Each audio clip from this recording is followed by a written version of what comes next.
Ahmad Malalkil confessed in Warwick Crown Court that he raped a young child, a little girl, on a summer evening in July. A 12-year-old, barely old enough to navigate the complexities of secondary school, lured away, assaulted in the shadows of Cheverell Street between 8:30 and 9:45 at night. Malalkil, 23, of no fixed abode, pleaded guilty to one count of oral rape on a child under 13. He still denies the charge of abduction, 3 other rapes, and 2 more sexual assaults. Now, here's where the real outrage boils over, because this story didn't just break yesterday because the plea did. It erupted months ago, igniting protests in Nuneaton and fury across Warwickshire because the police, yes, Warwickshire police, tried to smother the details under a blanket of national guidance. No mention of ethnicity, no whisper of immigration status, and of course, Reform UK's Nigel Farage called it a cover-up. And I think he's right. The police defended it as a policy, but let's just call it what it is. It's a deliberate veil, shielding the system's failures from the disinfectant of accountability. Only after the backlash, after the College of Policing rewrote the rules under pressure from the Home Secretary, did the full, filthy truth trickle out. But even worse yet, protests by real local people, concerned people in Nuneaton and its surrounding areas, was met with a counter-protest. A counter-protest. Stand Up to Racism fanatics, probably bussed in as they usually are, showed up to counter-protest angry local people who were obviously and fairly outraged at the rape of a 12-year-old little girl. Just let that sink in for a second. In fact, you know what? I'll say it again.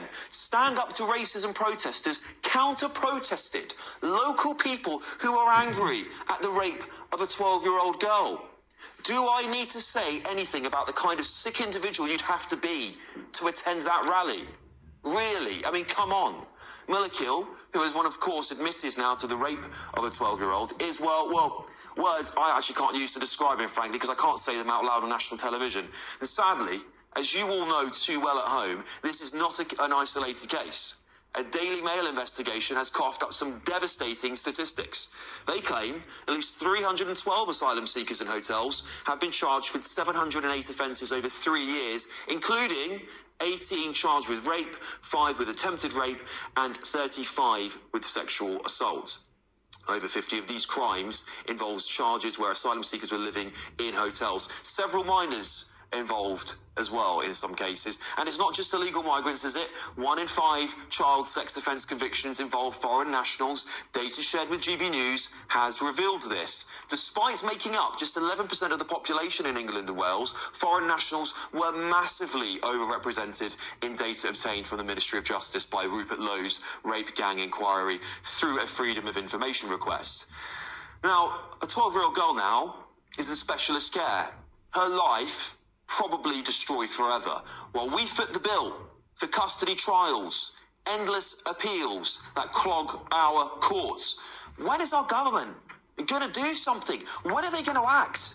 Spineless, weak and pathetic excuse of a political class has completely forgotten why government and they exist in the first place: to protect the British public. It is the first law of government. In my opinion, only mass deportations will end the cycle of rape and abuse, because I simply don't think any of them currently have the balls to do that. I think they're going to get to it when it's far too late. And this is an isolated case, as I said before. Many of them are still sitting in court, and we will always reveal them here on GB News because we think you deserve to hear the truth. I'll get the thoughts of my panel on this very important topic. Reality TV star AJ Pritchard's here. The editor-at-large of the Mail on Sunday, Charlotte Griffiths, is joining me. And the journalist and broadcaster, Nina Mishkov, is also here to talk about this. Charlotte, I'll start with you.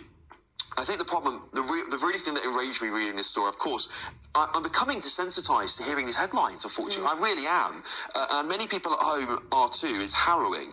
But when I see that people go and counter-protest this, that really is what gets me, Charlotte, because I think we can all be outraged at these things. And of course, we've got the rape gang epidemic in the UK we've still yet to tackle. But we see people counter-protesting stuff like this. It drives me mad.